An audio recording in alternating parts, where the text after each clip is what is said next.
নমস্কার বন্ধুরা, সুইসনেস কিচেনে সকলকে সাদর আমন্ত্রণ জানিয়ে আজকের রেসিপি শুরু করছি। বন্ধুরা, এই গরমে আইসক্রিম, ফালুদা এই ধরনের নানান রকম ঠান্ডা ঠান্ডা জিনিস খেতে কিন্তু আমরা সকলেই ছোটোর থেকে বড় ভীষণই পছন্দ করি। তাই আমি আজকে আপনাদের সাথে শেয়ার করছি দারুণ স্বাদের ঠান্ডা ঠান্ডা ম্যাঙ্গো আইসক্রিম। বন্ধুরা, এই আইসক্রিমটি বানাতে কিন্তু কোনো রকম ক্রিমেরও দরকার পড়বে না, আর না লাগবে কোনো রকম মিল্ক পাউডার। কোনো রকম ক্রিম, মিল্ক পাউডার ছাড়া আপনারা খুব সহজে এই আইসক্রিমটি তৈরি করে নিতে পারবেন। বাচ্চার থেকে বড় সকলেই ভীষণই পছন্দ করবে এই আইসক্রিমটি খেতে। তো চলুন দেখে নেওয়া যাক আমাদের আজকের এই দারুণ স্বাদের ঠান্ডা ঠান্ডা ম্যাঙ্গো আইসক্রিম। খুব সহজভাবেই আজকের এই রেসিপিটি আপনাদের সাথে শেয়ার করছি। আশা করছি আপনাদের সকলেরই ভীষণ ভালো লাগবে।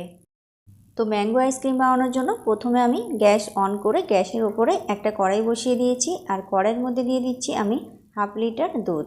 এখানে আমি আমুলের যে দুধ পাওয়া যায় সেই দুধ ব্যবহার করছি। আপনারা চাইলে যে কোনো দুধ বা পাউডার দুধ দিয়েও কিন্তু এই আইসক্রিমটি বানিয়ে নিতে পারেন। তো প্রথমে দুধটা আমি হালকা একটু গরম করে নেব। তো দেখুন, দুধ হালকা গরম হলে এর মধ্যে থেকে 2 চামচ পরিমাণ দুধ আমি একটা বোলে তুলে নিচ্ছি। এই দুধটা আমি রেখে ঠান্ডা করে নেব, এটা আমরা পরে ব্যবহার করব।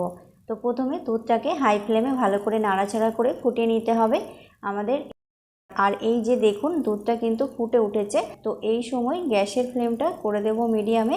এখন এইভাবে নাড়াচাড়া করে দুধটাকে আমাদের একটু জাল করে ঘন করে নিতে হবে। মানে দুধটা একটু শুকিয়ে অর্ধেক বা 50% মতো কমিয়ে নিতে হবে। আমি যেহেতু 1/2 লিটার দুধ নিয়েছি, 250 ml হওয়া পর্যন্ত আমি এই দুধটাকে জাল করতে থাকবো। আর এই যে কড়াইয়ের সাইডে যে সরগুলো লেগে থাকে সেটাকেও কিন্তু অবশ্যই এই রকমভাবে চামচের সাহায্যে একসাথে করে ভালো করে মিশিয়ে দেবেন। এতে করে কি হবে, দুধটা আরও অনেকটা ঘন হবে এবং ক্রিমি তৈরি হবে। তো দেখুন, দুধটা কিন্তু এখন অনেকটা ঘন হয়ে গেছে, দুধটা অনেকটাই কমে এসেছে আগের থেকে। এবার এর মধ্যে দিয়ে দিচ্ছি আমি 3 থেকে 4 টেবিল চামচ পরিমাণ চিনি।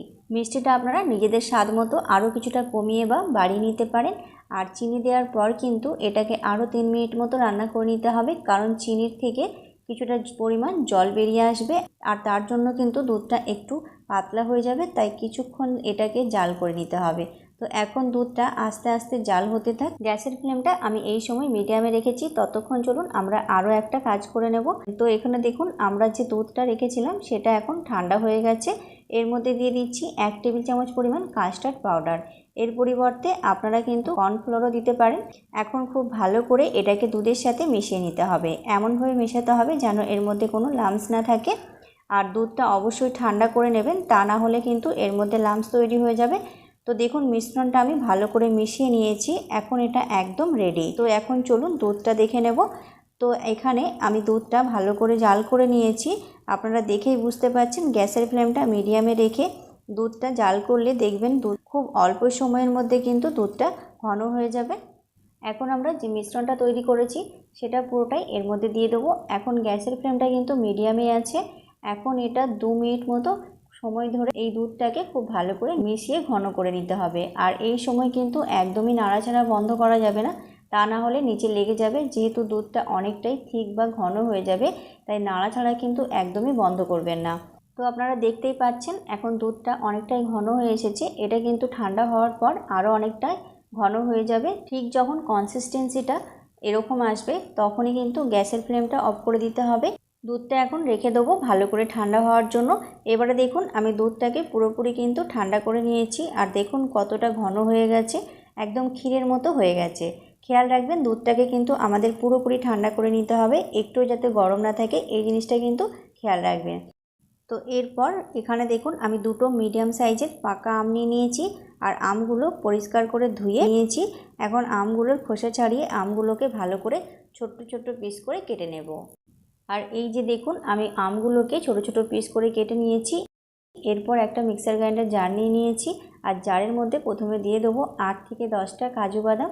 ঢাকনাটা দিয়ে প্রথমে কাজু বাদামটাকে গ্রাইন্ড করে নেব। তো কাজু বাদামটাকে গ্রাইন্ড করে নিয়েছি। আর দেখুন, ঠিক এই রকম কোয়ার্সভাবে এটা গ্রাইন্ড করে নিতে হবে, খুব ফাইন করার দরকার নেই। এরপর আমরা যে আমগুলো কেটে রেখেছিলাম সেটা এর মধ্যে দিয়ে দেবো সম্পূর্ণটা। এখন ঢাকনা দিয়ে খুব ভালো করে একদম স্মুথ করে মিক্সিতে পেস্ট করে নিতে হবে। তো পেস্ট করে নিয়েছি, এখন ঢাকনাটা খুলে নিলাম। আর দেখুন, আমের পিউরিটা ঠিক একদম এই রকম স্মুথ করে তৈরি করতে হবে আমাদের। এবারে দুধের মিশ্রণটা আমি জারের মধ্যে সম্পূর্ণটা দিয়ে দিলাম। তো এটাকে এখন ঢাকা দিয়ে খুব ভালো করে ব্লেন্ড করে নেব মিক্সিতে। আর ব্লেন্ড করার পর দেখতে পাবেন যে একদম ক্রিমি, একদম স্মুথ একটা মিশ্রণ তৈরি হয়ে যাবে। আর দেখুন এর কনসিস্টেন্সিটা ঠিক এরকম রাখতে হবে, একদম থকথকে স্মুথ, খুব বেশি পাতলা কিন্তু একদমই করা যাবে না মিশ্রণটা।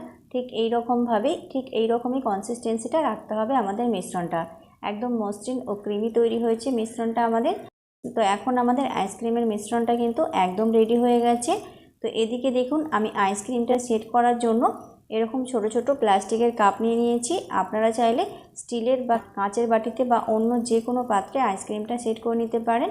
এবার আইসক্রিমের মিশ্রণটা এই কাপগুলোর মধ্যে অল্প অল্প করে চামচের সাহায্যে দিয়ে ফিল করে নেব। আবারও বলছি, আপনারা কিন্তু যে কোনো পাত্রে এই আইসক্রিমটি সেট করে নিতে পারেন। যে কোনো পাত্রে খুব সুন্দরভাবে আইসক্রিমটা সেট হয়ে তৈরি হয়ে যায়। তো সবগুলো কাপ আমি মিশ্রণ দিয়ে ফিল করে নিয়েছি। এখন কাপগুলো হালকা এইভাবে সামান্য একটু ট্যাপ করে নিতে হবে, এতে করে মিশ্রণটা সমান হয়ে যাবে। তো দেখুন আইসক্রিমগুলো সেট করতে দেওয়ার জন্য একদম রেডি। এবারে অ্যালুমিনিয়াম ফয়েল পেপার আমি কেটে নিয়েছি, এর ওপর দিয়ে আমি ভালো করে ঢেকে দিচ্ছি। তাহলে কি হবে, আইসক্রিমের ওপরে আইস ক্রিস্টাল এর ওপরে জমবে না। তাই অবশ্যই কিন্তু এইভাবে ওপরটা ফয়েল পেপার দিয়ে ভালো করে ঢেকে দিতে হবে। এখন আইসক্রিমের এটা একদম রেডি হয়ে গেছে। এবারে এটা আমি ডিপ ফ্রিজে রেখে দেবো 10 ঘন্টার মতো। মিনিমাম কিন্তু 8 থেকে 9 ঘন্টা রাখতেই হবে, তাহলে কিন্তু আইসক্রিমগুলো পুরোপুরি সেট হয়ে যাবে। তো এখানে দেখুন মোটামুটি আমি 10 ঘন্টা পরে আমি ফ্রিজ থেকে এটা বের করে নিয়েছি। এখন আমি আপনাদের দেখাচ্ছি ফয়েল পেপারটা খুলে। দেখুন আইসক্রিমগুলো কিন্তু পুরোপুরি সেট হয়ে গেছে। আমি আপনাদের কাছ থেকে খুব ভালো করে দেখিয়ে দিচ্ছি। দেখুন কত সুন্দরভাবে আইসক্রিমগুলো সেট হয়ে গেছে। আর ওপরে কিন্তু একটু বরফের লেয়ার বোঝা যাচ্ছে না। ফয়েল পেপার দিয়ে কিন্তু অবশ্যই ঢেকে দেবেন ভালো করে, তাহলে বরফের কোনো টেস্টই আসবে না আইসক্রিমের মধ্যে। একদম ক্রিমি টেক্সচার তৈরি হবে আইসক্রিমটার। দেখুন কত সুন্দরভাবে আমাদের এই দারুণ টেস্টি ম্যাঙ্গো আইসক্রিম তৈরি হয়েছে। কোনো রকম মিল্ক পাউডার, ক্রিম ছাড়াই খুব সহজভাবে এই দারুণ স্বাদের ম্যাঙ্গো আইসক্রিম তৈরি হয়ে গেল। তো আজকের এই ম্যাঙ্গো আইসক্রিমটি আপনাদের কেমন লাগলো অবশ্যই কমেন্টের মাধ্যমে জানাবেন। আর যদি ভালো লেগে থাকে তাহলে আপনারাও বাড়িতে একবার এইভাবে বানাবেন এই দারুণ স্বাদের ম্যাঙ্গো আইসক্রিম। আশা করছি সকলেরই খুবই ভালো লাগবে। দারুণ স্বাদের তৈরি হয়, অসাধারণ লাগে খেতে, খুবই টেস্টি। আর বন্ধুরা ভিডিওটি ভালো লাগলে লাইক, কমেন্ট, শেয়ার করে চ্যানেলটি সাবস্ক্রাইব করে পাশে থাকার অনুরোধ রইল। তো আজ এই পর্যন্ত, আজ এখানেই বিদায় নেব। আবারও দেখা হবে আগামী পর্বে নতুন একটা সহজ রেসিপি নিয়ে। তো ততক্ষণ পর্যন্ত আপনারা খুব ভালো থাকবেন, সুস্থ থাকবেন। Tata, bye bye.